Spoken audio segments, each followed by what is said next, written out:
Address పెట్టు. Director మారితే ఎక్కడున్నా సార్ అడ్రస్ పెట్టాలి ముందు. ఏంది అది? ఏంది ప్రభాస్ అన్న ముగ్గురు హీరోలతో డ్యాన్స్లు ఇవన్నీ ఓకే. అసలు ముందు ఆ డైరెక్టర్ అడ్రస్ పెట్టాడు కదా, అయిపోయింది కదా, ఇంకెళ్తారు అంతా మన వాళ్ళు అంతా రెడీగా ఉన్నారు, బయలుదేరి వెళ్ళడమే. ఇంక మామూలుగా ఉండదు. ఇప్పుడు డైరెక్టర్ మారుతుంది, సన్మానం చేయాలి.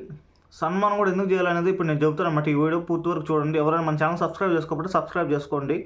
హాయ్ గాయ్స్, మీరు ఎంతగానో ఎదురు చూస్తున్న రాజాసాబ్ మూవీ అయితే ఈరోజు రిలీజ్ అయింది. సో ప్రీమియర్స్లో ఉంది భయ్యా.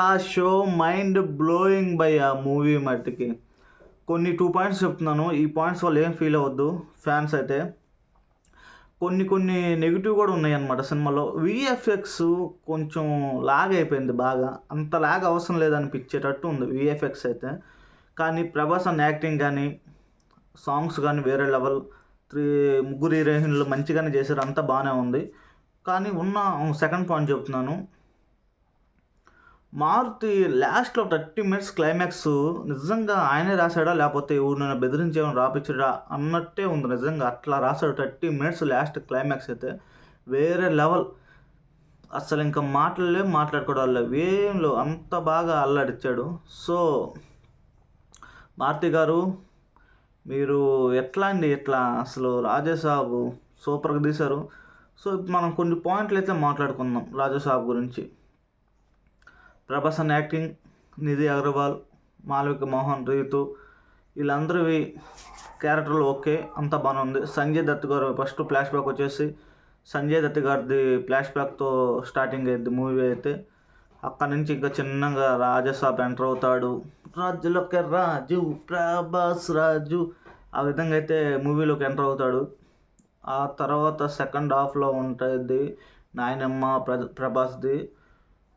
అస్సలు ఎమోషనల్ కానీ ఏదైనా కానీ ఏందరా బాబు ఈ రకంగా ఉంది. మన ఈ మార్తైనా ప్రభాస్ మనం వింటేజ్ ప్రభాస్ని చూస్తామండి ఈ మూవీలో. అట్లా ఉంది మూవీ. ఎవడైనా సరే నెగిటివ్ రివ్యూ కానీ ఇచ్చినట్టు కానీ తెలిస్తే కొడకల్లారా ఇదే చెబుతున్నా, ఎందుకు పనికిరాని విధంగా చేస్తాం అన్నమాట. ప్లీజ్ ఎవరు కూడా దీనికి నెగిటివ్ రివ్యూ ఇవ్వద్దు.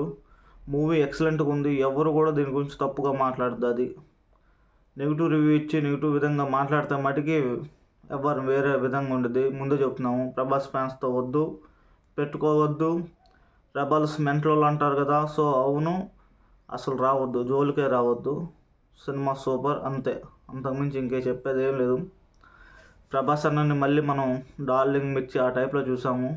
ఎన్నో ఏళ్ళ కలనట్టు ఇంకా తర్వాత మళ్ళీ మన ప్రభాస్ని ఆ విధంగా చూస్తామో లేదో కూడా తెలీదు. ఇంక ఈ మూవీతో మనకు అందరికి పండగ. రాజాసాబ్ సంక్రాంతి విన్నర్లో గెలిచింది మన పుంజే అన్నట్టు. నా కోడి పందెం గెలిచింది. మా ప్రభాస్ అన్నయ్య మూవీ హిట్ అయింది. సో చాలా అంటే చాలా హ్యాపీగా ఉంది. ఈ సందర్భంలో ప్రభాస్ అన్నయ్య కూడా మంచిగా నెక్స్ట్ స్పిరిట్ ఇంకా అల్లాడిస్తాం, ఏం తక్కువ అవ్వదు. ఇంకా ఇది సంక్రాంతి పండగ దాకా ఆడుతూనే ఉంటుంది మూవీ. చాలామంది అంటున్నారు ఒకసారి చూసేది 2 సార్లు చూసేది అని. అదేం లేదండి, మూవీ ఇచ్చి పడేసింది. మీరు కూడా వెళ్ళి సినిమా థియేటర్లో చూడండి, ఫుల్ ఎంజాయ్ చేయండి. అందుకే మీకు రివ్యూలో సగం చెప్పే కానీ ఫుల్గా ఎక్కడ కూడా చెప్పలేదండి. సో మీరు అందరూ ఇది గమనిస్తారని అనుకుంటున్నాను. Okay guys, bye bye bye bye bye.